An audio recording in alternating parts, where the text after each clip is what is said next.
ازيكم عاملين ايه؟ يا رب دايما تكونوا بخير. طالما دخلت الفيديو ده صدقني هتشوف حاجه فوق العظمه. عزيزي المشاهد ما تنساش تشترك في القناه عشان يوصلك كل جديد. يلا بينا بقى نخش على الملخص بتاعنا، بس ما تنساش تصلي على النبي.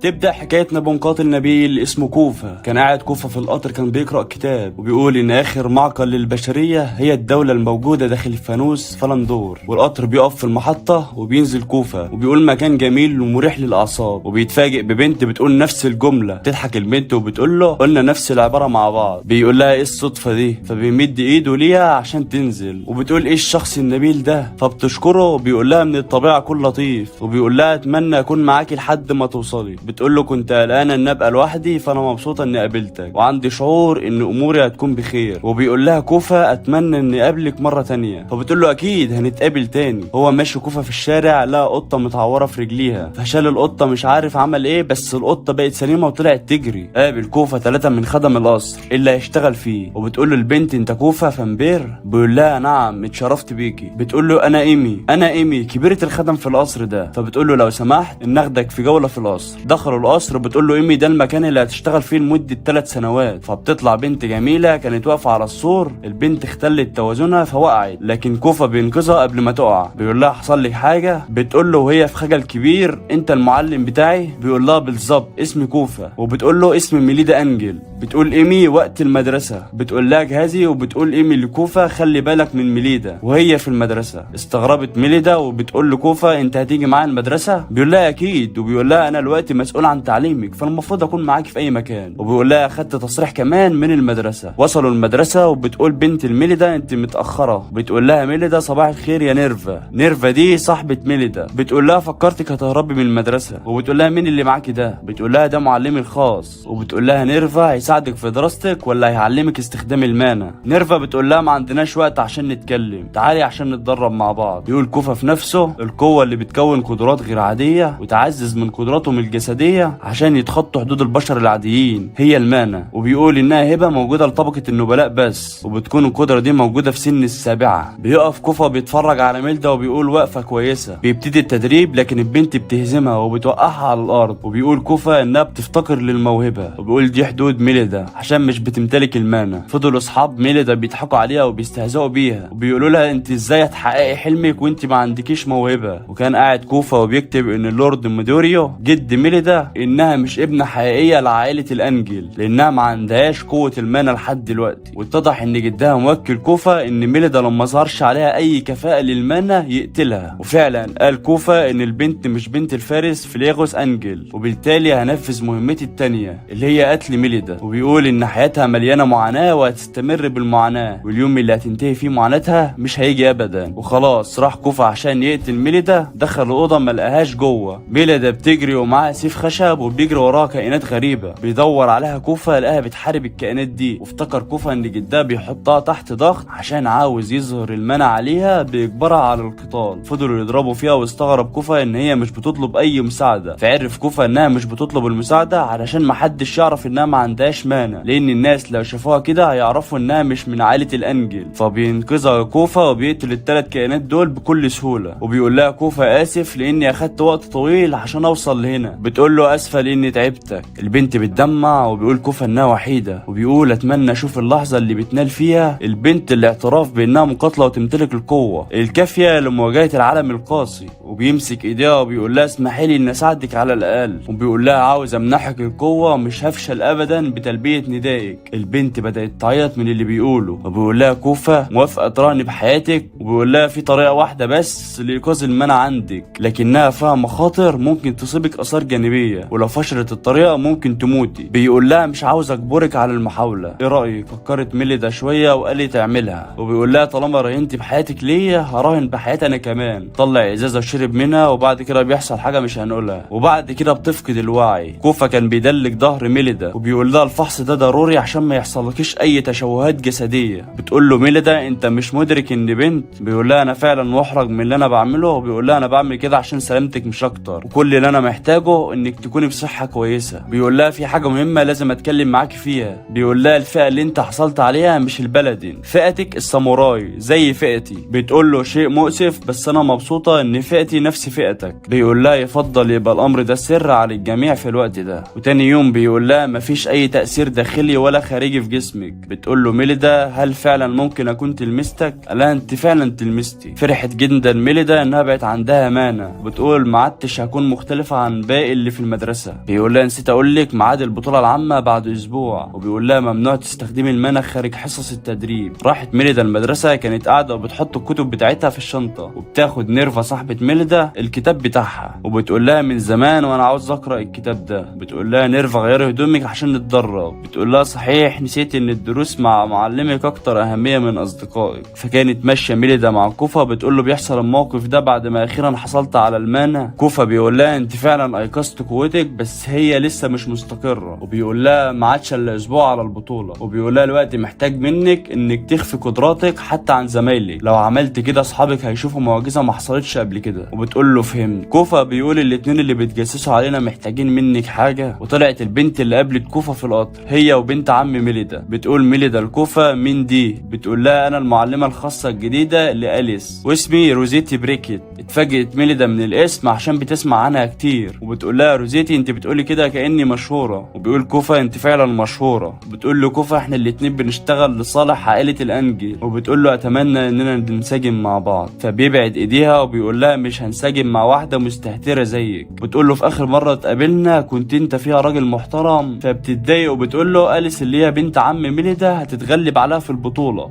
جه يوم البطولة بيقول كوفا جه اليوم المنتظر. بتقول له ميليدا انا خايفة عاوز اهرب. بيقول لها ما تقلقيش اتدربت بشكل كويس النهارده. وبتقول له في عدد كبير قوي من الناس. فبتشوف عربية معدية فبتتفاجئ بابوها جاي عشان يشوف البطولة. دخلوا المدرسة وكانت متوترة جدا. وبيقول لها كوفا المفروض نخش المدرج. تيجي ميرفا فضلت تستهزأ بميليدا. وبيقول لها كوفا مع كامل احترامي ممكن اطلب منك طلب؟ بتقول له اتفضل اطلب اللي انت عاوزه. بيقول لها انا تعبت من صرصرتك ممكن تخرسي يا قردة. بتقول له انت ازاي بتتجرأ انك تقول لي الكلام ده؟ بتقول له انت مفكر نفسك معلم؟ بتقول له انت بتقرأ كتبها وبتاخد مرتب. اتعصبت ميليدا وضربتها. وبتقول لها ده احسن معلم على الاطلاق. وبتقول لها هزيمك شر هزيمة في البطولة. فبتضحك وبتقول لها نشوف الكلام ده في الحلبة. تبدأ المعركة وبتجري ميليدا على ميرفا وبتقول لها ميرفا انا سعيدة ان اول واحدة هتيجي تحاربني انتي. للدرجة دي عاوزة تحرجي نفسك؟ وهتضربها ميرفا لكن بتتفاجئ ان ميليدا ضربتها. وبيتفاجئوا ان ميليدا عندها قوة المانا. وبيقول كوفا ان هي دي البنت اللي وصفتها بعديمة القيمة. وبتقوم ميرفا وبتقول لها كل اللي في الامر ان طفلة اتعلمت استخدام اداة. وبتجري ميرفا عليها عشان تضربها لكن ميليدا بتضربها وبتقع على الارض تاني. بتقوم ميرفا تاني عشان تضربها لكن ميليدا بتضربها وطارت لحد ما اتخبطت في الجدار. وبتقول ميرفا انا وسط الكل اتهان كده؟ دي ميليدا عديمة القيمة. وبتتعصب ميرفا بتستجمع كل قوتها وبتضربها بيها. كانت واقعة على الارض. وبتقول لها ده كتير على طفلة اتعلمت المانا. بتقول ميليدا كانت اكتر رعب. وبتستهزأ بها ميرفا وبتقول لها مش سامعة. بتقول لها انا قلت ان هجمات معلمي كانت اكتر رعب منك. بتضربها تاني ميليدا لكن وهي بتضربها بالسيف المانا بتاعت ميليدا كلها خلصت.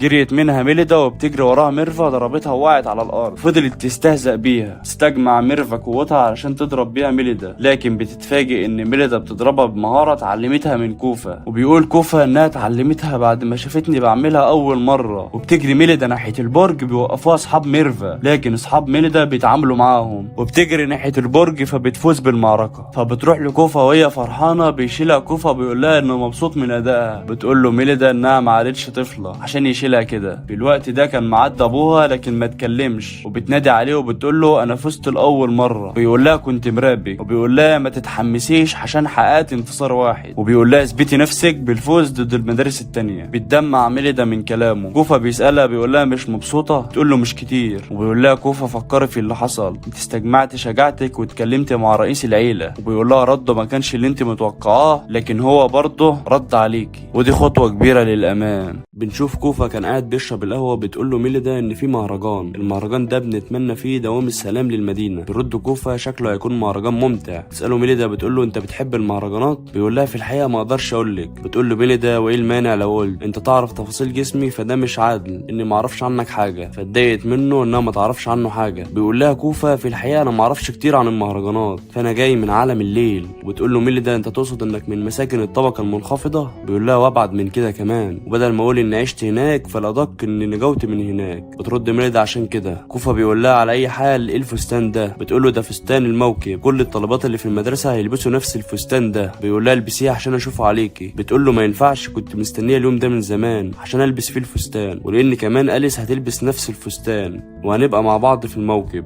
بتقول له عشان كده مش عاوز افسد اليوم اللي مستنياه. بيقول لها عشان كده مبسوطه؟ ترد ميليدا عليه وبتقول له اكيد، وتقول له كمان لو ما كنتش ممانع لحظه اشعال النار هكون مبسوطه لو رقصت معايا. بيقول لها كوفا ممكن ما اقدرش اجي بسبب ان ورايا مهمه، لازم ارجع حي الملك المقدس. زعلت ميليدا وبيقول كوفا هقدر ارجع في اخر يوم من المهرجان وساعتها هتقبلي ترقصي معايا؟ فرحت ميليدا وبتقول له هتبقى ايدي مفتوحه لحد ما تيجي وتمسكهم ونرقص سوا. بيقول لها شرف ليا اكيد. كانت قاعده أليس وكبيره الخدم اللي في القصر. بتقول لها كان ادائك رائع في المباراه، وبتقول لها رؤساء العيله كانوا مبسوطين جدا. بتقول لها أليس مبسوطه بكده، والخدامه بترد عليها وبتقول لها اتسرعت في انهاء المباراه، وبتقول لها كنت ممكن توجهي ضربه لميليدا انجل وتخليها تركع قدامك ويشوفها كل الجمهور اللي كان موجود عشان الكل يعرف انك ليكي حق عشان تبقي الوريثه الشرعيه لعائله الانجل. في الوقت ده الباب كان بيخبط وبيقول وصل زي من المدرسه. بتقول الخدامه ده اكيد لبس المهرجان. بتقول الخادمه ايه الفستان ده؟ قطع القماش اللي فيه سيئه جدا وما تلاقش على آل السما. وبترجع الفستان وبتقول هنجيب لها فستان جديد عشان الناس تعرف انها مش زي بقيه الاطفال. وبيجي يوم المهرجان وبتكون ميليدا واقفه مع اصحابها، وبتيجي أليس والكل بيبقى منبهر بالفستان بتاعها وبيسالوها انت جبت الفستان ده منين؟ بتقول لهم عائلتي اللي صنعته. فبتسيبهم وراحت تقعد في مكان لوحدها، وبتروح وراها ميليدا. بتعيط أليس وبتقول كنت عاوز البس الفستان عشان ما بقاش انا الوحيده مختلفه عنهم. راحت ميليدا عشان تتكلم معاها لكن النور فجاه بينطفي وبيطلع عليهم ناس غريبه وفجاه بتفقد الوعي. ميليدا بعد ما تصحى بتلاقي الشخص اللي خطفها، وبتحاول ميليدا عشان تطلع قواها بالمانع لكن مش بتعرف، وبيقول لها ما تحاوليش. وبتقول له انت لانسكروب صح؟ وبيضحك وبيقول لها انت فئتك مش البلدن بالرغم من انك بنت الدوق الفارس لعائله الانجل. بتقول له ميليدا انت عاوز ايه؟ بيقول لها انا بشري لكن نصي لانسكروب. وبيقول لها كنت لانسكروب اصطناعي، زرعت منظمه معينه جينات الليل جوايا عشان اكون عندي قوه بتنافس قوه مستخدمي المانا. وبالمناسبه منظمتنا اسمها نقابه غينمفيس، سمعت عننا قبل كده؟ بتقول له ميليدا ليه انا؟ بيقول لها استخدمت قوتك بطريقه مبهره في المباراه. وبيجيبوا أليس وهي فاقده الوعي، وبيقول لها انا هحول فئتك للبلدين، هزرع قوة أليس أنجل فيكي ومعدل نجاح الأمر منخفض. وبتقول ميليدا المكان ده متحف،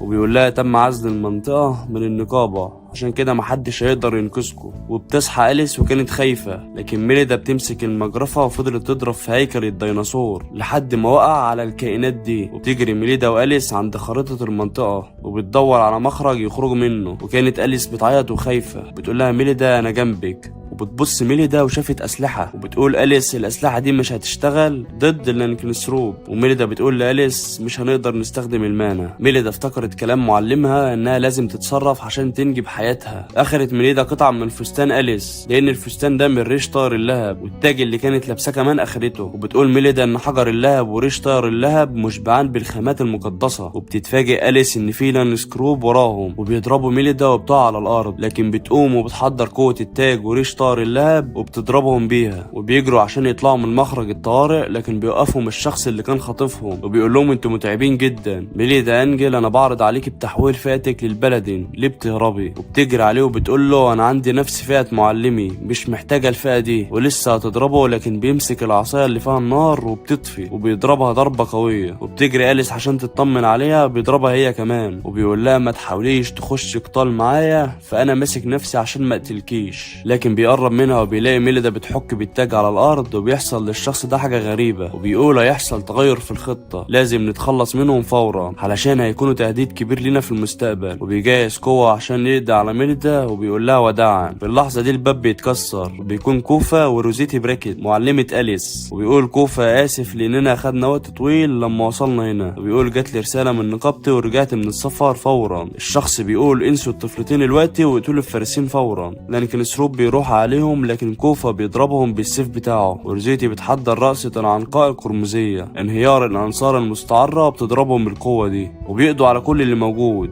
وكوفا بيقول خلي بالك من الطفلتين لحد ما اجي. وبيروح كوفا للانكنسروب وبيقول له كوفا انت زي ما توقعت. بيقول له اتوظفت اولا لكنك ما انجزتش المهمه، وده اللي خلى نقابتي تتولى المهمه. كوفا بيقول في نفسه زي ما توقعت اللورد موديريو هو اللي ورا ده. وبيقول له كوفا مش هسمح ليك تتدخل في شأن الفتاتين. بيطلع الشخص ده حاجه شكلها غريب جدا وبيحقنها وبيرميها على الارض. فجأة بتتحول الحاجه الكبيره دي لشيطان كبير جدا. بيقول له شيطان من صنع البشر واسمه الكاميري المسكون، شيطان ما يقدرش اي بشري الوقوف امامه. وبيقول دلوقتي يلا نكمل اللي بدأناه المره اللي فاتت. لسه جاي يضربوا الشيطان لكن بيتفاداه كوفا، لكن الانسكروب بيقول له سريع كعادتك. بدأوا يضربوا في بعض وضربوا كوفا بقوة الاستلال المطلق وتوهج ليلة عاصفة الحرب، ضربة قوية جدا. وبينادي الانكسروب على الشيطان عشان يضربه. الانكسروب بيرخي دفاع كوفا وبيربط ايديه وقيده عن استخدام المانا. قطع ايد كوفا وبيقول اجساد البشر هشة جدا، لكن ضرب كوفا الشيطان وقع على الارض. الانكسروب بيقول له ما عادش ليك اي مستقبل كمحارب، وبيقول البنت تستحق كل اللي عملته عشان تدافع عنها. كوفا بيرد عليه وبيقول له ايوه تستحق. بيقول له عاجل ام اجلا ميليدا هتهزم اشد المنقاتلين وهتكون على القمه وهتتفوق على كل اللي في الفلندور. وبيؤمر لانكنسروب الشيطان انه يضربه،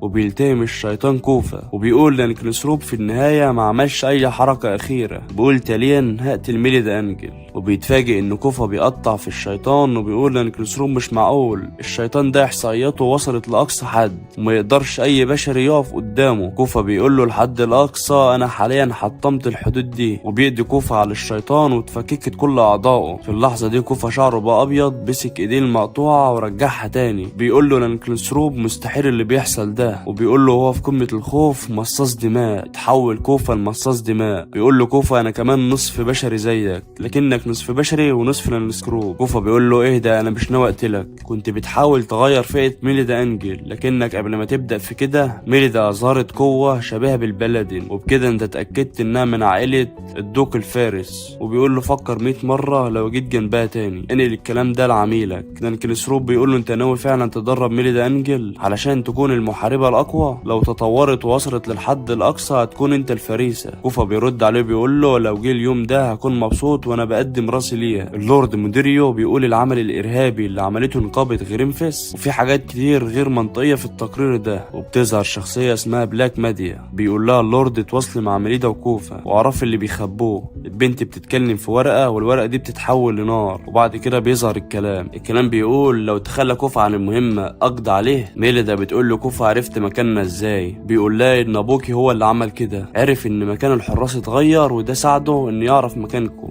بيمد ايده كوفا وبيقول لي ميليدا تسمحي لي ارقص معاكي؟ بتقول له اكيد. بتقول له لحد امتى هتكون معلمي؟ بيقول لها ايه اللي خلاكي تقولي كده؟ بتقول له حاسه ان مش من الطبيعي انك تفضل جنب بنت زيي، لكن عاوز اكون جنبك الى الابد. انا حاليا انسه صغيره، لكن يوم ما اكون بنت قويه عاوز اكون جنبك، عشان كده عاوزاك تستناني. وبيقول لها اطمني انا هنا عشانك. وبيقول لها خليكي في مكان احسن من اللي انت فيها، ما تقلقيش من اي حاجه لانك تلمستي اللي بفتخر بيها. راحت ميليدا القلعه وقالت سند عليها. بتقول لها ميليدا صعب عليا امشي وانت ماسكه فيا كده. بتقول لها اليس انها مبسوطه من النهارده هنكون مع بعض اسبوع. رد عليها ميليدا وانا كمان مبسوطه اننا هنكون مع بعض. بتقول روزيتي لكوفا ان ميليدا واليس زي الاخوات. بيرد كوفا اكيد، وبيسالها ايه تفسير ده، وبيبعد ايده من ايديها وبيقول لها كم مره اقول لك ان انا وانت معلمان، احنا متنافسين. بتقول له مش شايفه اي مشكله، ميليدا واليس علاقتهم كويسه ببعض. بيقول لها كفايه ان كبيره خدم قصركم بتبادلك الراي. بتحكي له روزيتي انها ضافت اسمها في قائمه الزوار عشان ما اكونش مع اليس لوحدها. وبيقول لها كوفا شكله هيكون اسبوع ممتع. روزيتي بتقول له عندنا مهمه واحده وهي حماية حياتهم. دخلوا القصر مستنيين يعرفوا المترشحين. كانت واقفة ميليدا وأليس مع بعض. بتقول لها أليس انضم لوحدتك. ميليدا بترد عليها بتقول لها في فرق شاسع في قدراتنا وقواتنا، لو هقاتل معاكي مش كده هيكون كويس؟ مش عارفة ترد أليس عليها وتقول لها ايه. وفجأة ميرفا صاحبة ميليدا بتقول لها صباح الخير. وبدأت مقدمة البطولة كريستا تتكلم وبتقول النهارده هيكون أول يوم لبطولة اللونا لومير السنة دي. بطولة اللونا لومير هو حدث مشترك مع مدرستنا ومدرسة دوتريش النسائية. عالمية. بيتم اختيار طالبتين من كل مدرسة، وبيكون ال4 طلاب دول بينافسوا بعض، وخلال فترة البطولة بيتقطع أي اتصال بالعالم الخارجي، والاختبار اللي هيتنافسوا فيه هيكون في آخر يوم من البطولة. والمرشحة اللي هتحصل على أعلى عدد من النقاط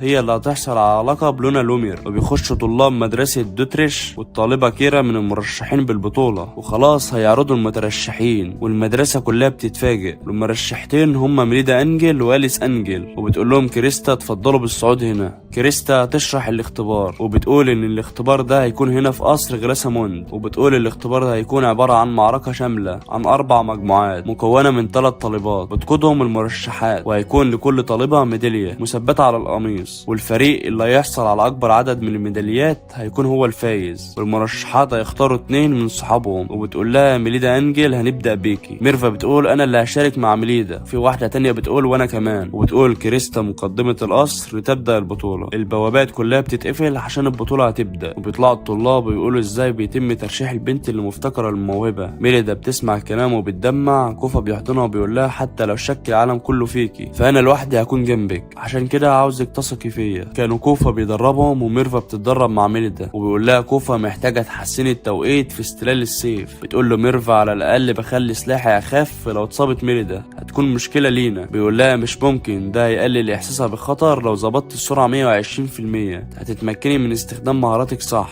البنت بتقول على الاقل ناخد استراحة. كوفا بيقول لهم استراحة قصيرة. ميليدا كانت قاعدة تحت شجرة، بتيجي بنت وبتقول ميليدا أنجل. البنت من مدرسة دوتريش بتقول لها الطالبة المفتقرة للموهبة دي مشهورة، وبتقول طفلتان من عائلة الأنجل، واحدة من الأصل والتانية من الفرع. وبتقول لها المثير للسخرية ان بيتم اختياركم كمرشحتين. بنت بتقول لها عشان تثبتي انك من العائلة لازم تخرجي منتصرة على أليس أنجل. بترد ميليدا بتقول ده مستحيل. بتقول لها البنت لو عندك القوة ما تتردديش، هيثق فيك الناس لو ظهرت قوتك. وبتقول لها اشجعك في البطولة. البنت بتمشي وبيجي كوفا بيقول لها مين الطالبة دي. بتقول له دي من مدرسة دوتريش لكن مش عارفة اسمها. تظهر كبيرة الخدم وهي بتتسلل. كوفا بيوقفها وبيقول لها شايفك لسه صاحية عشان تتخلصي من الأدلة. بتقول له انت بتتكلم عن ايه. بيقول لها آسف، وبيطلع قطعة من الزجاج الملون. بتقول مستحيل، انا متأكدة ان مش سايبة اي اثر ورايا. كوفا بيقول لها فهمت، انت بدلت الزجاج الليلة اللي فاتت، انت فضحت نفسك. قطعة الزجاج دي مش من الزجاج الملون اللي انت كسرتيه، انا اللي جبته. بيقول ده اللي حصل. وبيكون موجود ميليدا وأليس وروزيتي. بتقول لها أليس ليه عملت كده. بتقول لها اوتيليو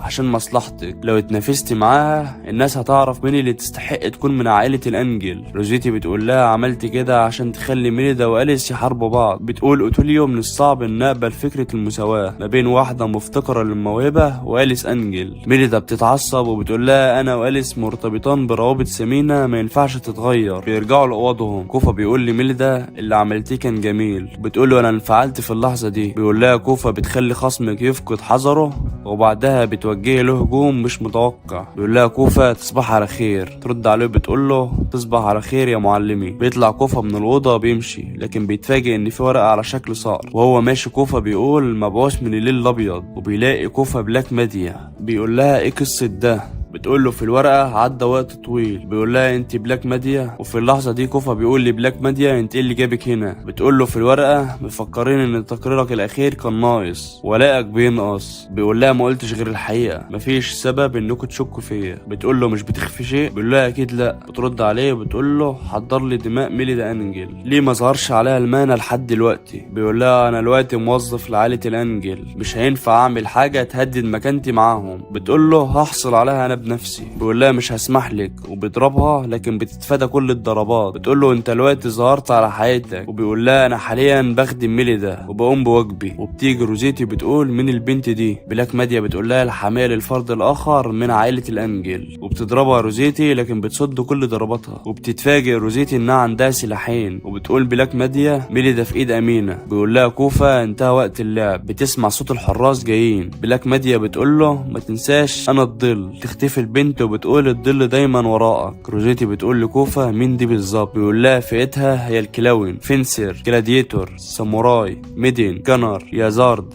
كليريك، مع قدرتها بتحصل على الفئات السبعة فبتكون أقوى كلون في فلاندور. شوف كريستا بتقول بطولة اختيار اللونا لومير هتمشي زي ما خططت ليها، وتعليق المسابقة ده مش هيحصل. كوفا بيقول لها لكن بلاك ماديا قاتلة مأجورة ومشهورة جدا وكل عارفها حتى في حي الملك المقدس، دي محترفة في التسلل وممكن تخش في سلوك وشكل كل البشر. روزيتي بتقول مفيش شك انها اتنكرت على شكل طالبة ودخلت المدرسة، ولو سيبنا الموضوع زي ما هو هنكون في خطر. كريستا بتقول إدارة المدرسة حسمت قرارها بالفعل. وفي وقت الغدا روزيتي بتبص بتلاقي ميليدا كانت قاعدة لوحدها، وبتبص لأليس لقيتها مش قاعدة معاها. روزيتي بتسألها بتقول لها حصل حاجة بينك وبين ميليدا سامع؟ انتوا علاقتكم ببعض الفترة الأخيرة كويسة وكنتوا زي الإخوات. مش بترد أليس عليها ليه على أليس تكون برفقة الفتاة المفتقرة للموهبة. بتقول لها روزيتي إنهم مرشحتين متكافئين، وبتقول لها بعصبية ازاي متكافئين من حيث الذكاء والقدرة، فأليس سما هي الوحيدة اللي تستحق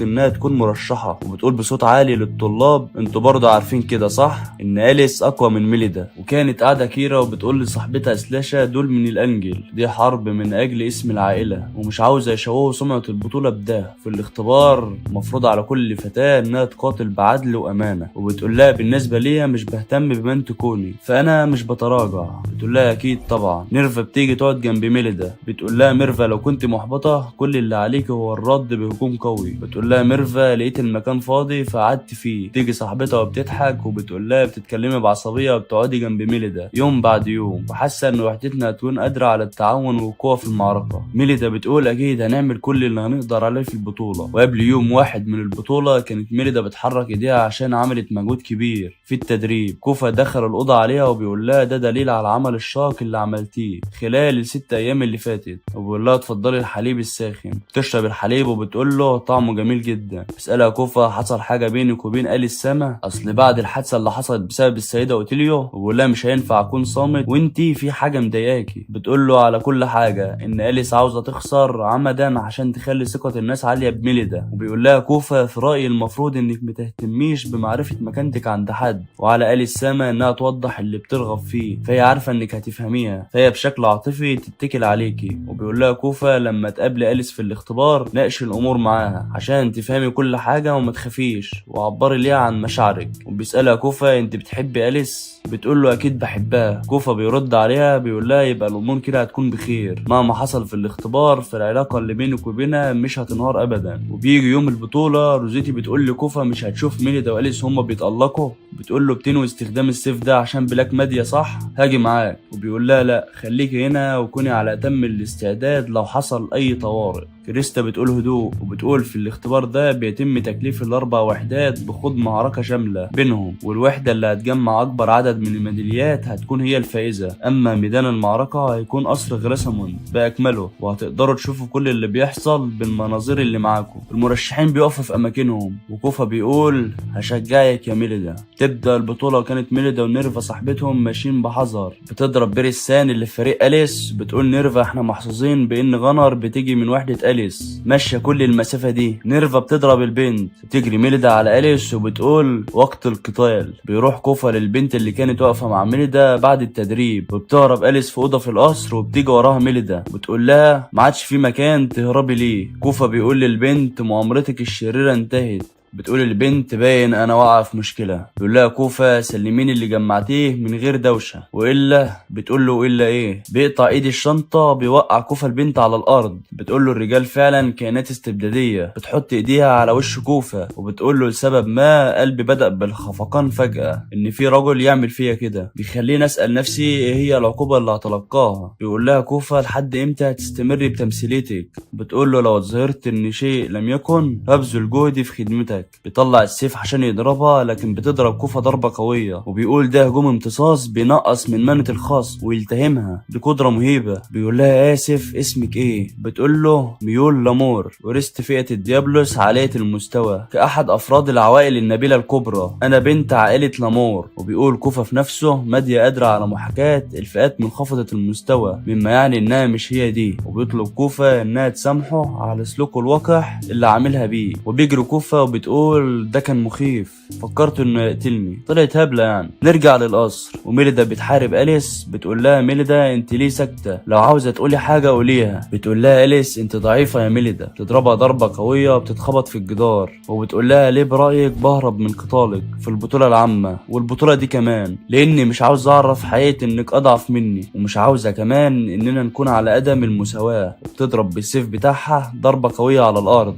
وبتقول افضل ان يكون مستواي اقل منك، واكره ان اكون الرقم واحد، واكره ان اكون محاطه بالانظار، وافضل دايما ان اكون التانية بعد شخص متالق. عاوز اكون دايما وراك يا ميليدا، طالما كنتي وما زلتي ان اكون اختك الصغيره. ولسه هتضربها بالسيف، لكن ميليدا بتتصدى ليها وهتضربها أليس بقوه التصاعد المقدس. وبتضرب ميليدا أليس بقوه الاستلال الممنوح. وبتقول لها ميليدا مين دي اللي بتكون ضعيفه؟ فضلت تضرب فيها ميليدا وبتقول لها انا الاقوى يا أليس، حتى لو كانت فئتك هي البلدين، ومهما اصبحت قويه في المستقبل فانا دايما هسبقك بخطوه. وكانت عماله تدمع والدموع تنزل على أليس. وبتقول لها لو الامر اتعلق بيا ما تشغليش بالك، وامسكي بضهري زي ما انت عاوزه، ولو عليكي حمل مش قادره تتحمليه فاعرفي ان دايما هشيله عنك. وبتقول لها ميليدا ما عادش في حاجه عشان تقلقي عليها بعد الان. وجت ميرفا وبتقول ميليدا انجل، الطريقه اللي قاتلت بيها شبه قتال فئه الساموراي زي معلمك بالظبط. وبتقول ميليدا دي مش مانت ميرفا. بتقول لها انت مين؟ فبتتحول ميرفا لبلاك ماديا وبتضرب ضربه قويه جدا في القصر. تضرب ميليدا وأليس وهم بيهربوا، ولسه هتضربها ميليدا لكن بتضربها ماديا ضربه قويه هي وأليس. وبيجوا حراس القصر وبتضربها وبيقولوا انت محتاله، دخلت من غير اذن، تامر ضدنا امر مهين. وبتضربهم ماديا ولسه هتضرب ميليدا وأليس، لكن كوفا بيتصدى لضربتها وبيقول لها بشكرك على تحطيم الحارستين. وبيضربها كوفا بتكون من غير الملابس بتاعتها. وبيقول لها كوفا عرفت عنك كل حاجه، وجهك وجسدك والمنى بتاعتك. بتقول له مش هقدر ارجع المنزل بالوضع ده. وبيدي لها كوفا جواب وبيقول لها اعطي الجواب ده للوالد. وبيقول لها ده تقرير اضافي وهسيب الوالد يحكم بنفسه بعد قراءه التقرير ده. وميليدا وأليس واقفين في المدرسه وبتقول لها ميليدا اسمعي يا أليس، بفكر اننا نشكل وحده جديده، وحدتي الخاصه، ومش هسمح بحد انه يناديني بعديمه القيمه تاني. وبتسالها هتنضم لوحدتي يا أليس مش كده؟ وبتحضنها أليس وبتقول لها اسمحي لي انضم لوحدتك يا ميليدا. بتقول لها هتشرف بدايه أليس. كانت ميليدا وأليس ماشيين بالليل ومفيش اي حد صاحي، ومعاها فانوس منور. بتعمل ميليدا اشاره بيه وبيظهر من الشباك نفس الاشاره. وبتكون ميول لمر وصاحبتها ساله بتقابلوا هما الاربعه وبيبصوا ناحيه الباب المظلم. وبتقول ميليدا موقع اللقاء موجود على الجانب الاخر من الممر المائي. وبتقول ميول لمر وايه الموجود هناك؟ بتقول ميليدا هناك مكتبه، وما تقلقوش لو قابلنا المشرفه اللي بتقوم بالدوريه. وبيخشوا المكان وبيكون في بنات كتير جدا قاعدين جوه. وبتقول بنت لكل البنات اللي من مدرسه دوتريش انا بشكركم لانكم قابلتوا الدعوه، وبشكر اللي من مدرسه القديسه فريد سويد. وبتقول هنقوم بحفل ختام بطولة اللونا لومير. وبتقول سالة ده كحول. بتقول ميول لومر ده عصير. بتقول كيرا دي حفلة غير رسمية وعملناها بنفسنا. وكانت بتاكل ميليدا الكيك وبتقول ما كنتش متخيلة تكون في حفلة ختام غير رسمية. وبتقول أليس الأسرار دي بتخلي قلبي يخفق من شدة الحماس. وبتيجي كيرا وبتقول لهم مستمتعين. وبتقول لهم ما ظهرتش قدراتي الحقيقية لما انتصرت المرة دي، ومش بحسبه إن نصر حقيقي. في المرة اللي جاية خليكوا تشوفوا نتيجة فوز واضحة وضوح الشمس. بيقولوا لها أكيد. بتقول ميول لمر مع كامل احترامي بكلمك كعاشقة للعديد من الروايات، مفروض تاخدي الحذر لما تتكلمي بثقة عالية عن قتال لسه مستقبله بعيد. وبتقول لها كيرا لما بعلن عن نصر مبكرا فده هيخلي الأجواء أكتر حماس. كانوا قاعدين بيتكلموا عن قصص، وبتتكلم ميول عن قصة وبتقول قصة مشهورة في الحي المقدس واللي بتتشهر باسم مدينة المياه. وبتقول من زمن بعيد كان هناك زوجان انتقلوا للحي المقدس هربانين من عالم الليل الى فلندور باحثين عن حياة جديدة، ولكن كانوا بيهاجموهم سكان فلندور دايما بسبب العنصرية. الزوج ما كانش بيلاقي عمل وكان بيعامل زوجته بشكل قاسي، ومع ذلك كانت بتتحمله من غير ما تشتكي. وفي يوم من الايام فقد الزوج عقله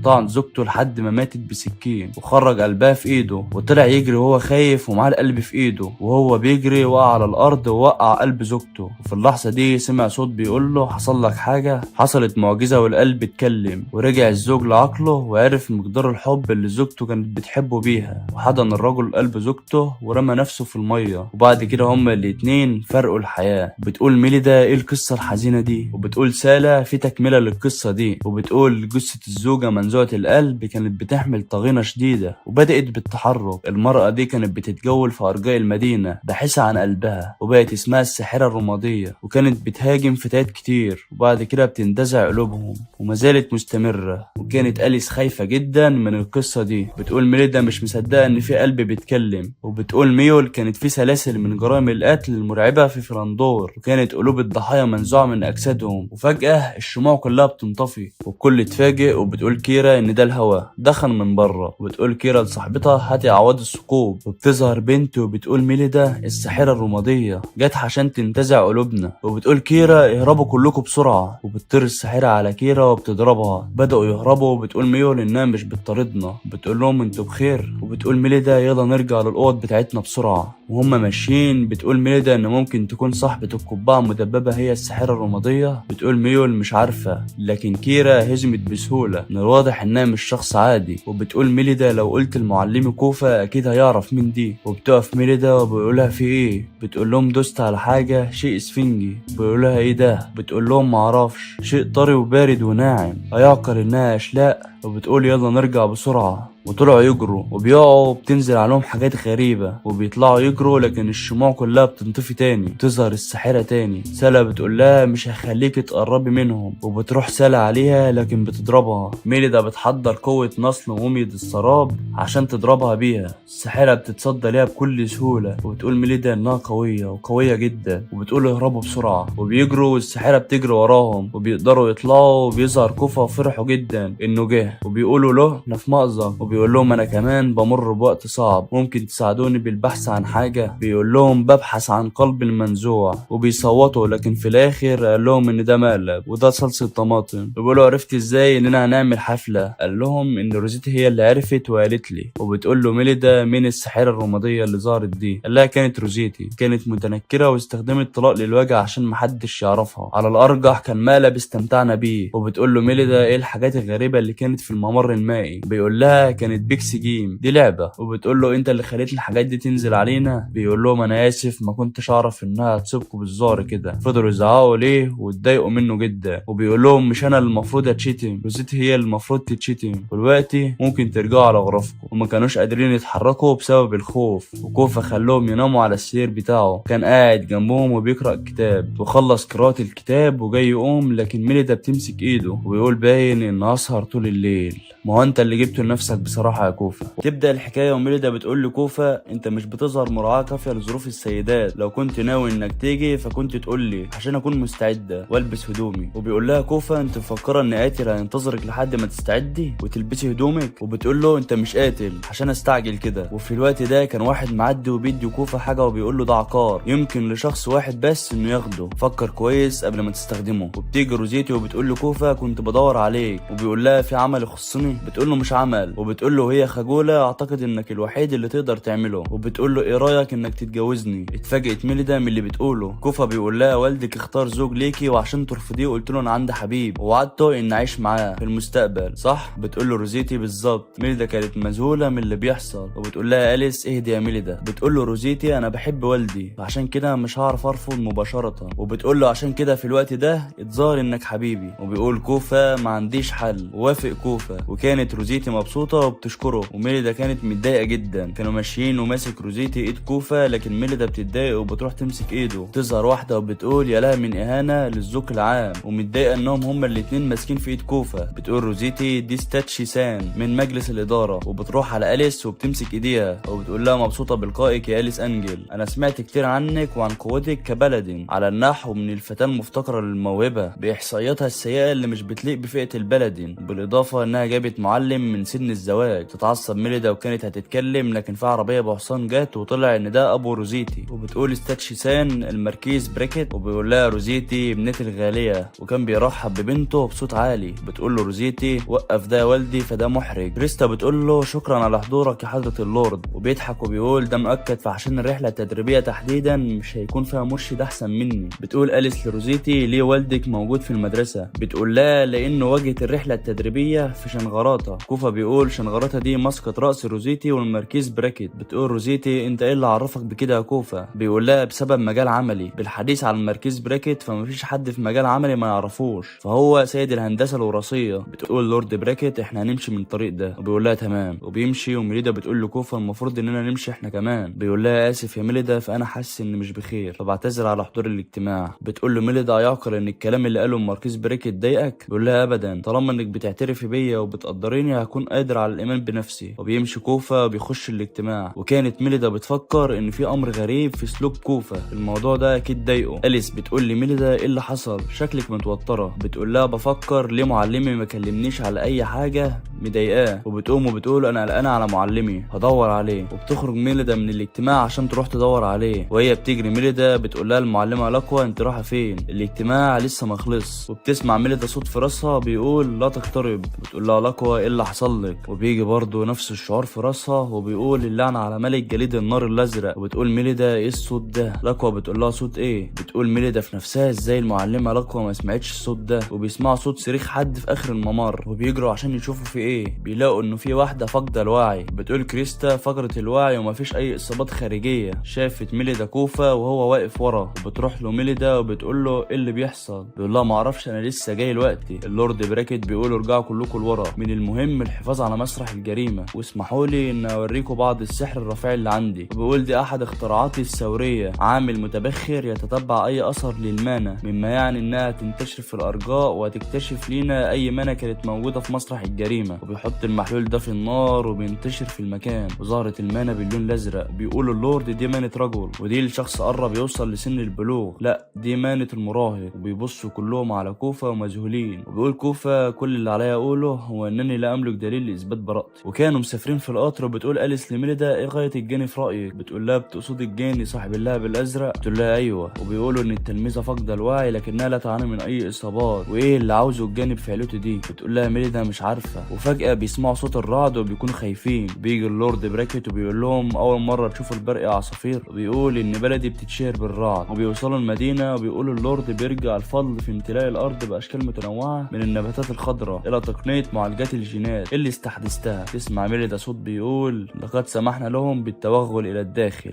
وقد وصلوا. بتقول ميليدا صوت الماء. تروح ميليدا عشان تشوف الصوت جاي منين. بتقول الصوت جاي من ورا الصخره دي، وبتمد ايديها عشان تشوف الصخره، لكن كوفا بيقول لها انت ما اتعلمتيش الدرس يا ميليدا. وبيجي اللورد براكت وبيقول اياكم تقتربوا من المكان ده، دي بقعه غامضه. وبيقول ده عالم مش بينطبق عليه العالم اللي نعرفه بسبب عدم التوازن في المجال المغناطيسي، وتشكلت البقعه دي لتنتج تاثير خارق للطبيعه. وبيجي واحد وهو بيجري وبيقول ده ابن المستقبلي، وبيقول له جيت في الوقت المناسب. ولسه جاي يقول لهم ده خطيب بنتي، لكن بيقول له مش مهم دلوقتي. وبيقول له شخص اخر اتصاب بيها. بيروحوا يشوفوا في ايه، لقوا واحد بيتشنج وعمال يصرخ، ومراته عماله تصرخ وخايفه عليه. اللورد براكت بيقول ارجعوا ورا كلكم. وبيروح براكت وبيقول الباثولوجيه ايه، فات الاوان بالنسبه له، استعدوا لتخليصه. وبيجي واحد معاه سيف وبيقتله. اللورد براكت بيقول اتخلصنا من روحه، وكانوا بيسقفوا له. وبتيجي كريستا وهي متعصبه بيقول ايه معنى ده؟ تنفيذ الاعدام معانا نعتبر جريمه يعاقب عليها القانون. وبيقول لها براكت ده مش اعدام، ده تخليص، فده ابتلى مرض نادر هو بيتسبب بفقدان العقل وبيخليه زي الوحش، مش بيرغب الا بسفك الدماء، عشان كده اي حد بيبتلى بالمرض ده بنخلصه. بتقول ميليدا البلد دي غريبه. روزيتي بتقول لكوفا اسفه لاني ورطتك في المشاكل دي، فكرت انك هترفض تلعب دور الحبيب، ليه ساعدتني؟ وفي الوقت ده بيجي اطفال وبيحضنوا روزيتي. وكوفا بيقول لها عندك عائله جميله. وبتقول له والدي مش بيفرق بين الاطفال اليتامى. وبيقول له الاطفال هتقعدي معانا لحد امتى؟ العبي معانا. وبتقول له في الواقع ذكريات طفولتي مشوشه لانهم قالوا لي ان فقدت عيلتي. وبتقول له بيتبنى ابي الاطفال اليتامى وبيعطوهم عائله جديده. كوفا وبيقول لها ده عمل عظيم، وبتقول له ابي فقد زوجته من وقت طويل، وبتقول لها طفله مين دي يا روزيتي، وبتقول لهم ده خطيبي. وبتقول ميليدا وهي متضايقه اتبسطت بوقتك يا معلمي. بيقول لها انت غضبانه مني، وبتقول له ايه السبب اللي يخليني متضايق منك برايك. وبيقول لها لاني سبتك لوحدك ورحت المكان تاني. وبتقول له معلمي هات الشراب بتاعي ولبسهولي، فانا في النهايه لسه طفله في نظرك. وبيقول لي ميليدا ايه رايك تخرجي معايا دلوقتي. وكانوا ماشيين وماسكه ميليدا في ايده ومبسوطه جدا انها معاه. وبيوصلوا المكان وبيقول لها كنت عاوز اوريك المكان ده يا ميليدا، وكانت مبسوطه بالمكان. وبيمسك ايدها وبيقول لها جوه الكهف ده خدعه مثيره، وبيشدها وبيرجع لورا وبيقف بقعه. ويقول لها المكان ده بيسموه بالبقعه الغامضه، الصخور اللي موجوده هنا ممغنطه فده بيسبب عدم توازن، والمكان ده بيستخدموه للتدريب. وبيقول لها بامكانك حتى في اوضتك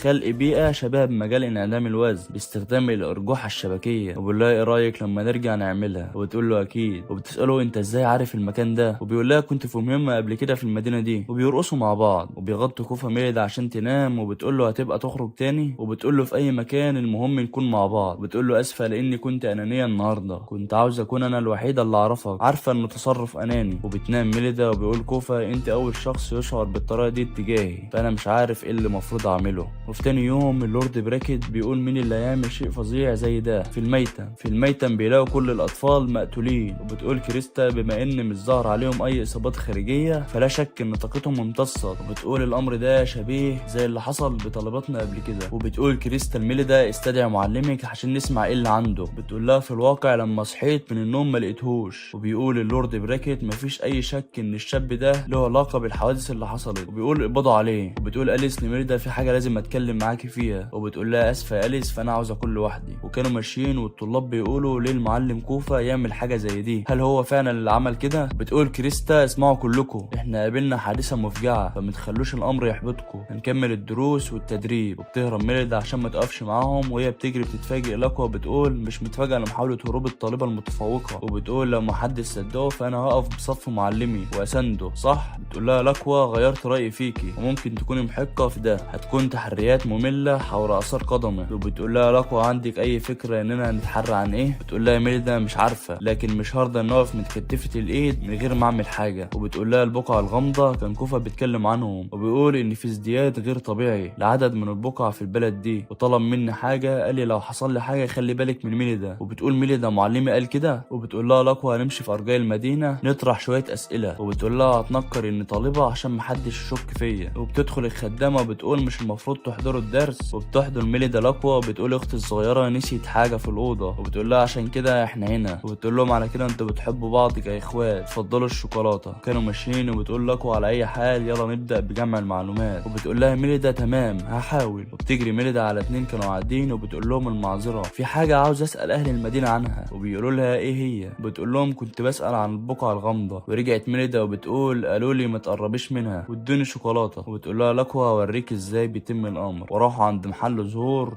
وبتقول بصوت عالي اختي الكبيره اشتري لي الزهور دي واسمها ايه. تطلع صاحبه المحل وبتقول دي مجموعه محليه ودي رمز المدينه لشنغراطه. بتقول لها في الحقيقه يا خاله احنا بنعمل بحث. بتقول لها عن ايه. بتقول لها عن ايه البحث ده. بتقول لها عن الانجازات العظيمه اللي عملها المركز براكت. وبتقول لها مشروع لتطوير انواع جديده من المحاصيل الزراعيه. وبتقول لها صاحبه محل الورد وتحديدا البقعه الغامضه صح. بتقول لها بالظبط وايه هي البقعه الغامضه دي. سمعت انها مناطق خطيره. وكانت ماشيه ميليدا مع لقوى وبتقول لها البقعه الغامضه اللي اتكلمت عنها السيده هي غابه الدوامه وكهف انعدام الجاذبيه، المكان الاكثر خوف المنزل المعوج. وبتقول كان براكت صارم جدا في حظر الدخول للمنطقه دي. بيخشوا البيت وبتقول ميليدا مفيش حاجه هنا. وبتفحص لقوى المكان وبتقول زي ما توقعت المكان ده مش بقعه غامضه، المنزل الخشبي مش معوج بمرور الوقت، هو اتبنى من البدايه بالطريقه دي. وبتقول عشان يخفي شيء داخل ظاهره طبيعيه فعلى الارجح كان هدفه ابقاء اعين الناس بعيد عن المكان ده. وهي بتفحص لقيت قطعه خشب بتفتحها وفي سلم. وبتقول لقوى لميليدا احنا هننزل لكن خليكي جنبي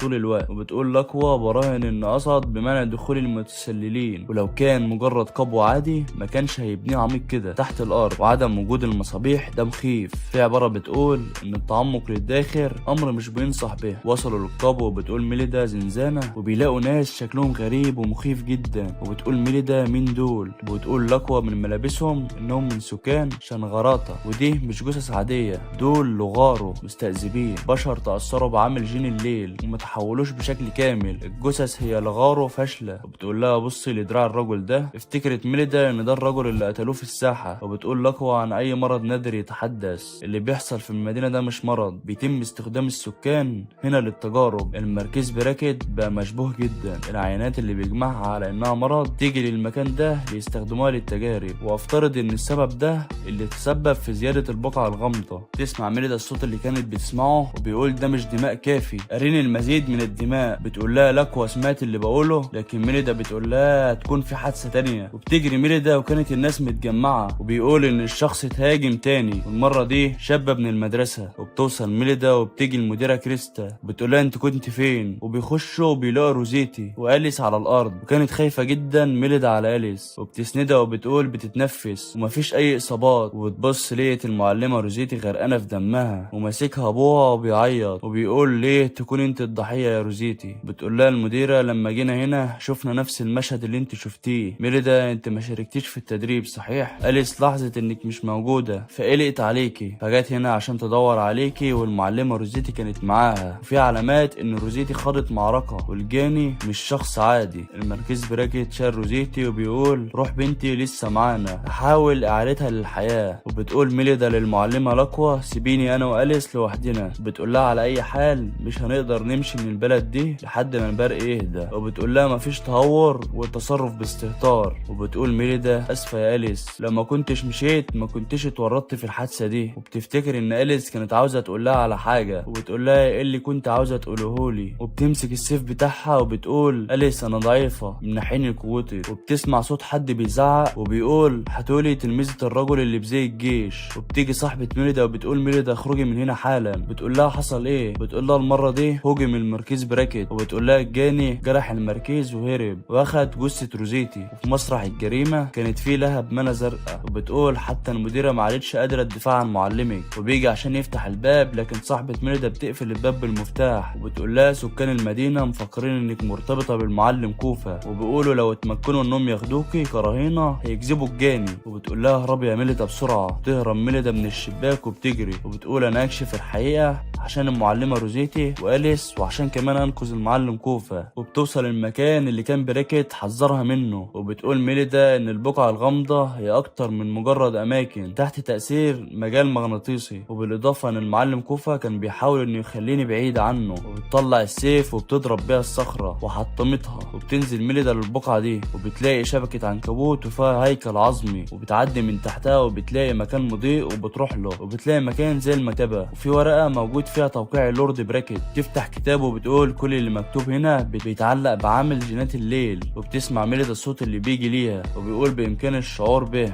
لقد تسلل شخص ما داخل مسكني القديم ايها الوغد من انت؟ تمسك ميليدا السيف وبتقول انا بنت البلدن واسمي ميليدا انجل. انت مين؟ اظهر نفسك. وبيضحك وبيقول بلدن فهمت. هتكون عينه مفيده جدا في التجارب. خطرت ببالي فكره كويسه. وبتظهر المعلمه روزيتي وهي بعين منى زرقاء ومصاصه دماء. وبتقول لها روزيتي اديني دمائك. وبتقرب منها روزيتي والصوت بيقول احضري لي الدماء. وبتهجم روزيتي على ميليدا لكن كوفا بينقذها وبيمسك ايد روزيتي وبيقول لها اصحي يا روزيتي. والصوت بيقول اظهرت نفسك يا ملك الجليد. وبيتحول كوفا هو كمان لمصاص دماء. وبيقول لها روزيتي انت مش من سكان الظلام. ذكرياتك لما كنت بشريه هتوقفك دلوقتي. بيقول لها افتكري جميع الاشخاص اللي حبوكي. وبيضربها وبتهرب. وبيقول الصوت من غير فائده فقط اجلس واشاهد المرأة دي تحت سيطرتي. بتبدأ الحكاية وميليدا بتقول له كوفا ايه هيئتك دي؟ بيقول لها ما تقربيش مني. بتقول له ايه اللي هيحصل لو قربت؟ بيروح كوفا على ميليدا وبيوقعها على الارض. بتقول له ميليدا معلمي انت بتعمل ايه؟ بيقول لها انا هجمد اي ذكرى عني في ذاكرتك واحبسها عميقا في فؤادك باستخدام الانما بتاعتي. هكون قادر على ده ومش هيكون في الم لكن هيكون زي اليوم اللي اتقابلنا فيه وهنبدا من جديد لما قلتلك تشرفت بلقائك.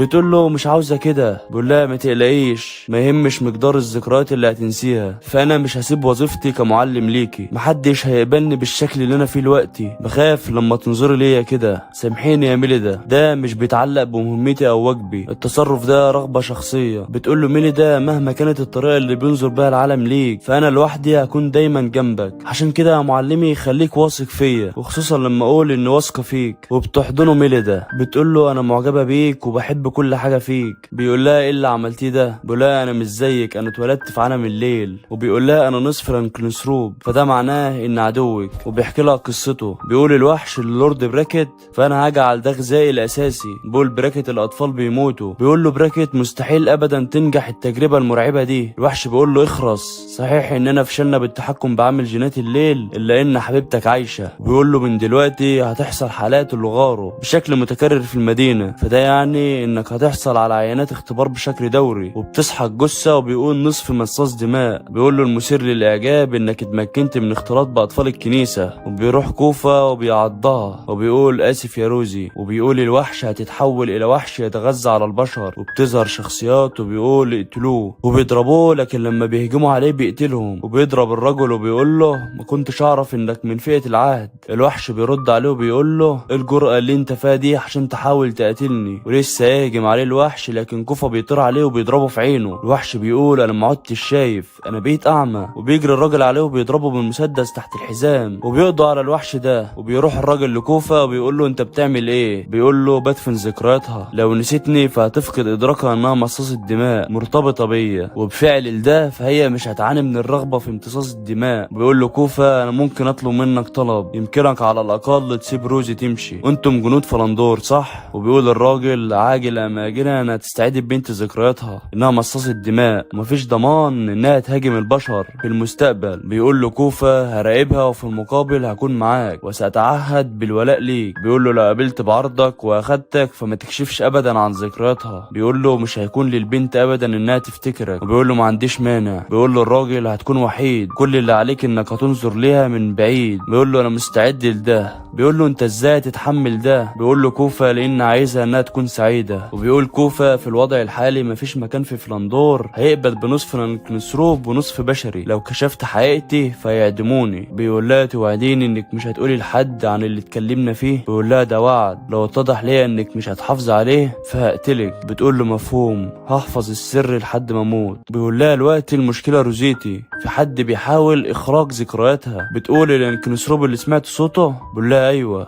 وبيقول ان هو المسؤول عن الكابوس اللي حصل في شنغرطة من 7 سنين اسمه ناكو، وكان متعاون مع البركيز براكت، واعتقد ان هو بيحاول جمع اعداد كبيرة من الاتباع عشان يكونوا قواته العسكرية. وعلشان يحقق الغاية دي اختاروا خطيب لروزيتي على امل ان يكون في نسل من مستخدمي المنى في البلد. بتقول ميليدا عشان كده جابوا المعلمة روزيتي هنا. بيقول لها بالظبط، لما بتخرج روزيتي قوتها فهيئتي الحقيقية بتخرج، ولو ظهرت وشي للناس هتعتبر مجازفة. لما كانش الموضوع كده ما كنتش هكون وحيد يا ميليدا. وبتقول له ميليدا الطريقة اللي استخدمها الراجل ده علشان يأذي المعلمة روزيتي وأليس خلاك تمر بالمحنة دي، ده معصبني جدا. بقول لها وانا كمان. وبقول لها في خطة واحدة بس على تحطيم طموحاته. ميليدا بتقول له ايه اللي هيمنعك؟ بيقول مش هقدر لوحدي، عشان كده يا ميليدا انا هراهن بحياتي ليكي. بتقول له كوفة حياتي مرتبطة دايما بحياتك. وفي الكنيسة بيقولوا كما هو المتوقع عالج المركز براكت روزيتي من اصابتها الخطيرة. ميرفا بتقول لصاحبتها انت مش حاسة ان في شيء مريب في المعلمة روزيتي؟ بتقول يمكن عشان لسه ما استعدتش عافيتها. وبيتم مراسم الزواج. بتخش ميليدا بتقول وقفوا الزواج ده. بتقول ميليدا للمعلمة روزيتي انا مش هسمح لك بالخروج من منافستنا. وبتقول لها لو كنت هتتجوزي دلوقتي فعليك الاقرار ان حبك لمعلمي ما يجيش مقارنة بحبي ليه. وبتمسك راسها روزيتي عشان وجعتها من الكلام اللي هي بتقوله. وبتقول لها ميليدا انا وكوفة بنحب بعض. وبتقول لها ما عدتش تعملي حاجة تزعجني انا وأليس. تتضايق روزيتي وبتتعصب وبتقول لها بتحبيه مش هخلي الموضوع ده يمر مرار الكرام. وبتقول لها كان عندي شعور بان الوقت اللي هسوي فيه الامور معاكي جاي لا محالة. وبتقول لها ميليدا انا مستعدة ان اوريك الارتباط اللي بيجمعني بمعلمي. وبتقول روزيتي وهي متعصبة من هي اللي بتحمل مشاعر اقوى تجاه كوفة انها المعركة. روزيتي بتحضر قوة رقصة البولكا الاسبانية، وميليدا بتجهز شفرة السراب قوة الريش المقدس وبتضربها بيها. روزيتي بتقول ده كان هجوم ضعيف جدا، واللاعب بيجي على الرجل وبيتحول الراجل لعنكبوت صغير. وبتقول له ميليدا هتموت لو مش هتقاتل. وبيتحول للراجل اللي بيتسبب في قتل الاطفال. وبيقول لها عملتيها فعلا يا ميليدا. بتقول ميليدا اللي واقف قدامك ده هو لانكنسروب. وبيقول يبدو ان قللت منك يا ميلدا، سعيد اني شفتك، اسمي هو ناكو،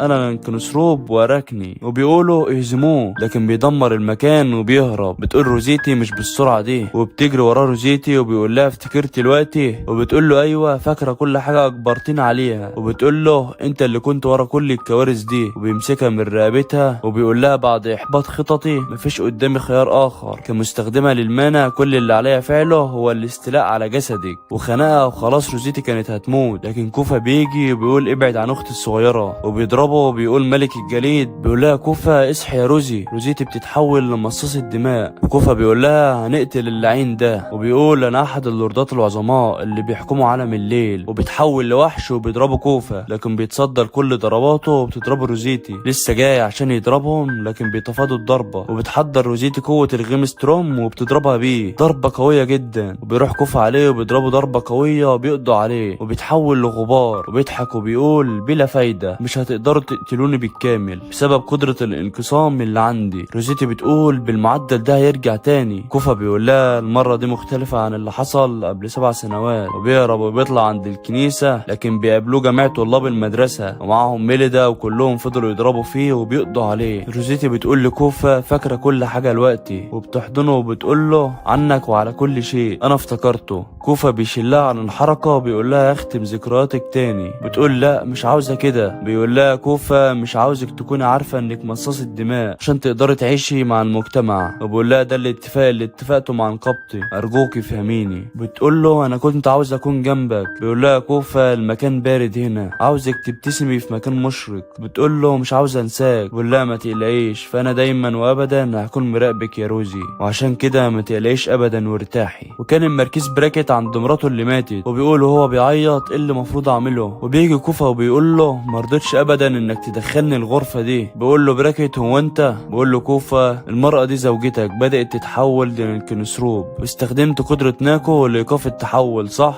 انقاذها كان جزء من الاتفاق اللي اتفقته مع ناكو. وبقول براكت ايه كنت اعمله غير كده، ما كنتش اقدر اعمل اي شيء لو ناكو ما ادانيش قوته. كوفا بيقول له فاكر يا حضره المركز لما كنت صغير لما تعرضت انا ووالدتي للاضطهاد في البلد دي وكنا هنموت واحنا بنعاني من كده، رحبت بينا وخليتنا نقعد في كنيستك، كنت موجود لما كانت امي على فراش الموت، وبعدها منحتني عائله جديده لما اصبحت يتيم. وبيقول له براكت ده كان مجرد اعانه مني. كوفا بيقول له العقار ده بيعيد الانكنسروب الغير مكتمل اللي بشري من جديد، واعتبرها المره الوحيده اللي بظهر فيها بر الابن لابوه، وبيشربها كوفا العقار وبترجع تاني للحياه. بيقول كوفا وداعا يا ابي. وهم راكبين القطر وراجعين ميليدا بتقول لاليس انا مبسوطه انك صحيتي يا اليس. بتقول لها ممكن تكون انت محقه فانا في حاجه مش هقدر انفذها لوحدي. بتقول لها اليس حصل حاجه وانا كنت نايمه؟ تقول لها ميليدا ما حصلش حاجه مهمه. بتقول لها اضربك لو ما قلتيش، وفضلوا يهزروا مع بعض. روزيتي بتقول لكوفا لسبب ما فذاكرتي مشوشه لما كنت في البلد. بيقول لها كوفا مفيش داعي انك تجبري نفسك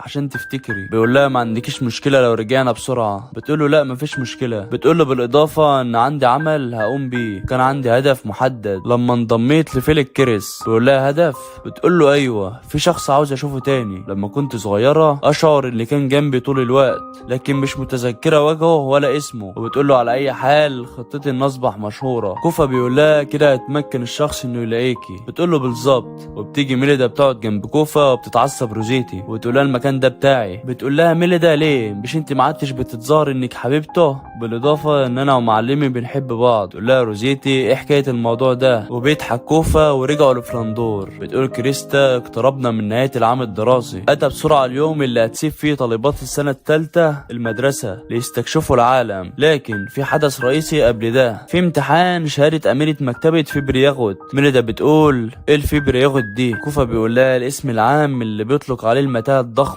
اللي بتقبع في القسم المركزي للفلاندور. بيقول لها من الافضل انك تتصور المكان ده على انه نوع من المكتبات وبتحتوي على مختلف انواع النصوص اللي بيصل عددها الى مئات الملايين. بتقول ميليدا مذهل واختبار الشهاده صعب بالاضافه انه خطير. كوفا بيقول ما تقلقوش اللي بيخضعوا للاختبار ده هم طالبات السنه الثانيه والثالثه. كريستا بتيجي وبتقول لميليدا واليس تحبوا تشاركوا في امتحان الشهاده العام ده؟ كوفا بيقول مع كامل احترامي يا حضره المديره لسه الطالبتين في سنه اولى. بتقول كريستا انتم كنتوا مترشحين في بطولة اللونا لومير، على الرغم من انكم في السنة الاولى. عاوز اثبت انكم تستحقوا انكم تبقوا من مرشحين اللونا لومير، ما يهمنيش سواء نجحتوا في الامتحان او لا. كريستا كانت بتزعق وبتقول انت مين؟ بيقول انا مش شخص مريب، جيت هنا عشان اشوف بنتي. بتقول له كريستا بنتك مين؟ بيدور عليها بيقول ميليدا انجل. بتبدأ الحكاية بيقول الراجل كنت عاوز اشوفك يا ميليدا يا بنتي. كل اللي في المدرسة مذهولين وبيقول له فكرنا اللي في ليغو السما هو والد ميليدا، وبيقول الرجل في ليغو السما ده شيطان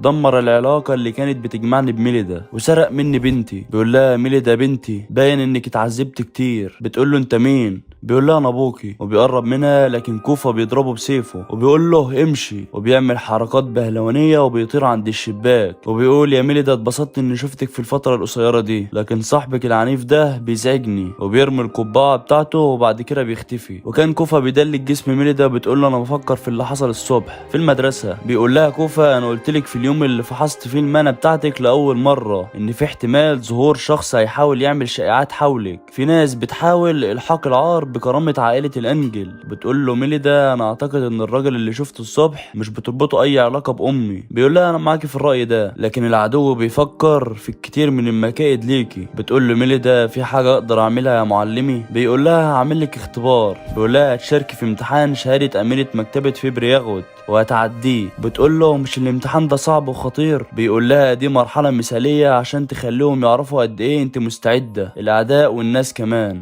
بتقول له ايه اللي هيحصل لو ما قدرتش اعدي الاختبار بتاع الامتحان؟ هتسيب القصر ده للابد؟ بيحط ايده على وشها وبيقول ده صحيح وفي عقاب. بتقول له عقاب ايه؟ الموضوع ده مخيف بالنسبه لي. بقول لها ده سر دلوقتي، كل اللي عليكي انك تتقدمي للامام بدون خوف. بتقول له في الحاله دي لو اجتزت الامتحان هتديني مكافاه. بيقول لها عاوز اعرف ايه هي طلباتك الانيه اللي بتسبب لي المشاكل. بيروح عند المكتبه عشان الامتحان. بتقول ميليدا هبذل اقصى مجهود ليا. كوفا بيقول لها مع السلامه يا ميليدا، هنتظر عودتك. وبيستعدوا عشان ينزلوا تحت، وكان ماسك كوفا ايد ميليدا لحد ما تنزل، وفضلت تبص لكوفا وسابوا ايد بعض والمصعد نزل. كريستا بتقول عندكم فكرة عامة عن امتحان الشهادة صحيح؟ وبتقول في برياغوت تعجب الاشباح ومناقي المكاتب اللي كانوا بيشتغلوا فيها، وبيراقبوا المتسللين اللي بيحاولوا ياخدوا الكتب من غير اذن. كل ما انخفضت الطوابق زادت قوة الاشباح، فما تنزلوش للطوابق دي من غير فايدة. وبيقف المصعد وبتقول كريستا لسه ما نزلناش لفيبرياغوت، في حاجة غريبة وفي حاجات غريبة بتطلع. والمصعد اتكسر. كوفا كان لسه واقف عند المصعد. بتيجي راهبة بتقول مديرة المدرسة هنا. بيقول لها كوفا نزلت لمكان الامتحان. بتقول ايه التوقيت السيء ده؟ انا في مأزق. بتقول مش هينفع اخلي الضيف ينتظر. صحيح يا معلم كوفا ممكن تهتم انت بالضيف؟ بيقول لها مفيش مانع. مين هو الضيف؟ بتقول والد ميليدا انجل الدوق في لاغوس انجل. بيعرفه كوفا على نفسه وبيقول انا المعلم الخاص لميليدا، اسمي كوفا فامبير. بيقول له ايه اللي حصل مع ميليدا والمديرة؟ بيقول له هم حاليا مشاركين في امتحان شهادة امينة مكتبة فيبرياغوت.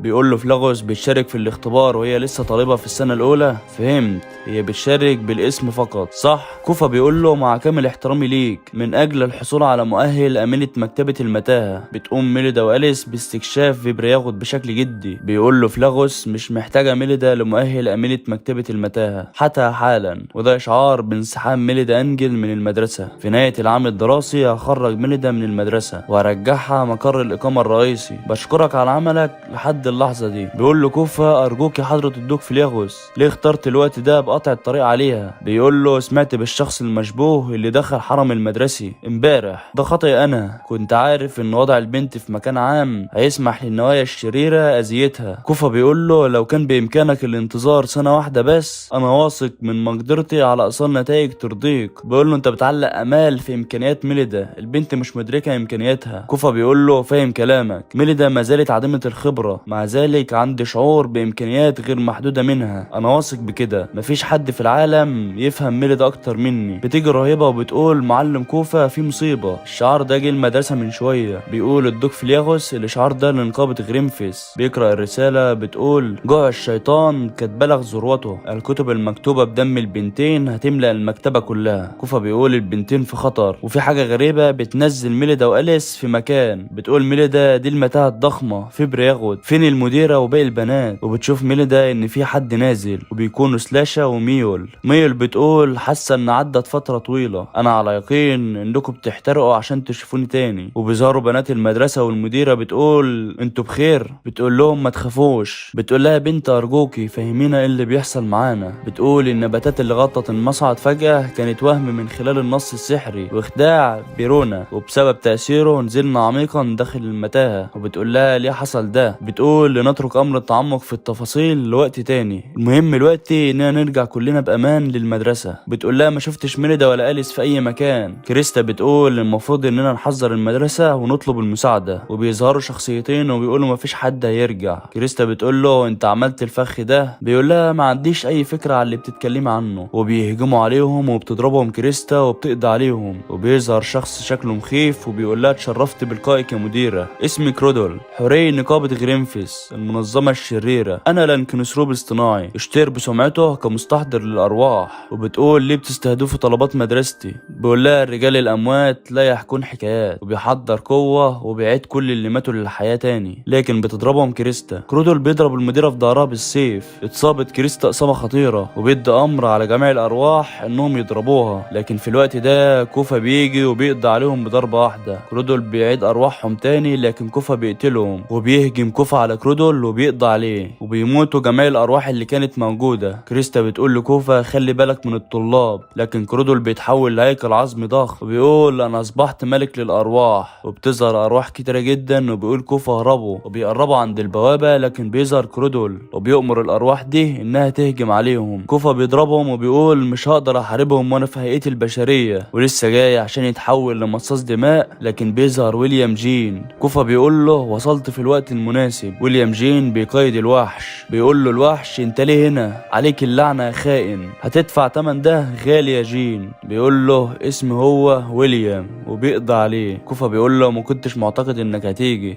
انا بشكرك. وبيقول له ويليام زي ما بيقولوا ما ينفعش ترقص برجل واحده. وبتيجي بنته وبتشكره وبتقول له احنا مدينين ليك بحياتنا، بنشكرك يا فارس الضمادات. وبيقول لها ما عملتش حاجه كبيره. بيقول ويليام لكوفا في مشكله تانية، نقابه غرينفيس ارسلت التهديد ليك عشان تبعدك عن المدرسه. المره دي ميلينا مش الهدف طلاب المدرسه انهم بينوا اسكات جميع الشهود قبل ما تتذاع المساله المتعلقه بوالدها المزيف. وبيقول كوفا قرار كان صائب لما سبت الفتيات في المدرسه. جميع طلاب المدرسه بيقضوا على الارواح اللي هاجمتهم. وبيقول لهم كوفا ما تقلقوش هستعيد ميليدا واليس بخير. الجد مديره بيجي وبيقول لا شك انك ويليام جين، سمعت انك عاوز تنضم لنقابتنا. بيقول له لا انا بس عاوز اتبادل المعلومات. بيقول له ايه اللي عاوز تعرفه؟ بيقول له لو شاركتوني نتائج بحثكم عن كيفيه اعاده الانكنسروب لبشري انا هشتغل ليكوا جاسوس وازودكم بمعلومات النشاطات الاجراميه، ايه رايك؟ بيقول له عاوز ترجع لبشري؟ بيقول له اسالك مالوش علاقه بموضوعنا،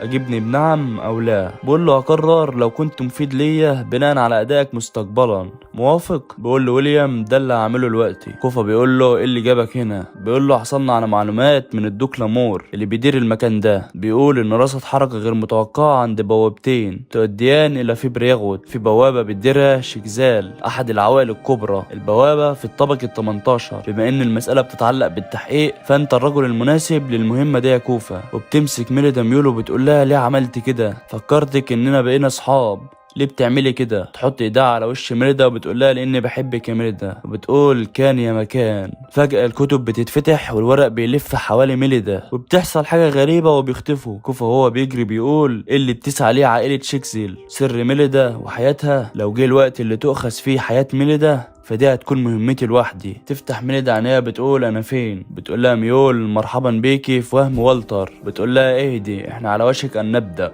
بقول اخو سلاشا اهلا بيكي في محكمه ملكه القلوب، لنبدا المحاكمه الان. بتقول ميليدا محاكمه؟ بتقول ميول ان الراجل ده القاضي والمسؤول عن اللي بيحصل هنا وانا جبتكم هنا بناء على تعليماته. بتقول ميليدا انا مش عارفه انت مين وجيت منين، لكني مش هحني راسي ابدا لملك يخفي وشه ورا قناع وبيرفض الافصاح عن نفسه. بتقول احنا لسه في امتحان الشهاده عشان كده همشي. بيقول لها مش هتقدري تهربي يا بنت عائله الانجل المزيفه. بيقول الكاتبه احضري التسجيل. بتقول ميول كان يا مكان. مخطوطه اندريس هي نص سحري يؤرخ بدقه جميع الاحداث لحظه وقوعها، عشان كده خليكي حريصه على كل كلمه بتقوليها والا هتقومي باسعاد شعب هم بيسمعوا لفضيحه عائله الانجل. وبيقول الحاكم حاكم في تهمة واحدة موجهة ليكي على الرغم من عدم امتلاكك المؤهلات لتكوني من عائلة الدوق الفارس، إلا أنك حملت اسم العيلة خادعة شعب فلندور طوال 13 عام. وبيقول جه الوقت اللي تسليط الضوء على جرائمها. فالرجل اللي بيدعي إن والدها الحقيقي ظهر للعلن، وبيقول ميليدا أنجل فئتها الساموراي. بتقول له ميليدا صحيح فئة الساموراي اللي ده ما ينفيش إن أنا بنت والدي. بيقول لها مفيش مانع، لكن في حاجة مش هينفع نسكت عنها. ليه كنت فتاة مفتقرة للموهبة من غير أي مانع، وليه دلوقتي في عمر ال13 أيقظت المنى بتاعتك فجأة؟ وفضلوا كلهم يشتموا فيها عشان ما عندهاش كلام تقوله. بتقول بصوت عالي اخرسوا كلكم، ما تتكلموش بالسوء عن أبي وأمي، فأمي حبتني أنا وأبي بإخلاص، وهثبت ليكوا ده، وهكون أقوى وأقوى لما انضم لفريق كريست، وهكون الطفلة اللي بيعترف بيها الجميع كفرد من عائلة الأنجل. وبيقول القاضي هنشوف فعلا لو كنت من عائلة الأنجل. وبيشاور لسلاشا وبيقول لها اكشف الخداع اللي بداخل عائلة الأنجل. بتهجم عليها سلاشا عشان تضربها، لكن ميليدا بتتفادى الضربة،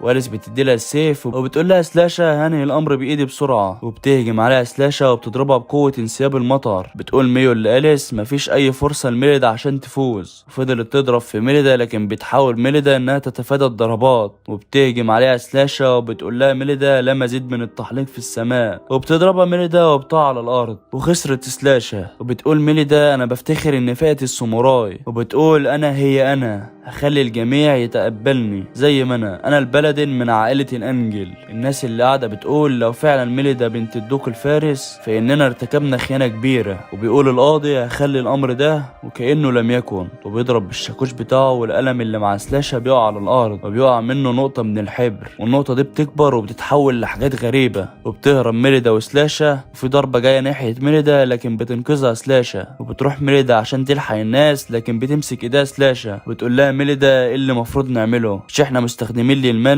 ميل بتقول ميليدا محقة، انتهى وقت اللعب. وبيخرجوا الناس اللي موجودة جوه من البوابة ولسه يهربوا، لكن البوابة بتتقفل. وبيجي الراجل اللي كان بيتظاهر انه والد ميليدا، وبيقول جه الوقت اللي نضع نهاية للقصة الخيالية دي. بيقول انا الوقت مش بلعب دور الاب المزيف، بل انا الشر الخالص. أليس بتهجم عليه وبتقول له انت اللي عذبت ميليدا الوقت ده كله، لكن بيضربها ضربة قوية جدا وبتمسكها ميليدا، وبيرمي على ميليدا الحبر بتاعه، لكن كوفا في الوقت ده بيجي وبينقذها، وبيقول لها اسف لاني اتأخرت يا ميليدا، سيب الباقي عليا دلوقتي. بتقول له لا يا معلمي فانا هحمي الجميع. كوفا بيمد لها ايده وبيقول لها ده اللي بيخليك تلمستي. بيقول له توقعت انك هتيجي. وبيهجموا عليه فضلوا يضربوا فيه، وميليدا بتضربه ضربة قوية جدا وبيقضوا عليه. وبتروح ميليدا على كوفا وبتحضنه، وبتاخد ميو للكتاب اللي فيه الشفرات وبترميه في البحر. الدوق فيلياغوس كان ماشي وبتجري ميليدا عشان تلحقه، وبتنادى عليه وبيروح لها وبيقول الفئة اللي ظهرت عليكي في اثبات اجتيازك لامتحان امينة المكتبة في جيل جدتك الكبرى كانت بتحمل فئة الساموراي، انت شبه جدتك بالظبط يا ميليدا. ميليدا عيطت وحست قد ايه العالم ظلمها، وعاشت حياة صعبة بسبب انهم ظلموها وحسسوها انها مش من العائلة. وفي اللحظة دي بس حست انها فعلا من العائلة. كوفا بيجي وابوها بيقول له هتسيب الباقي عليك.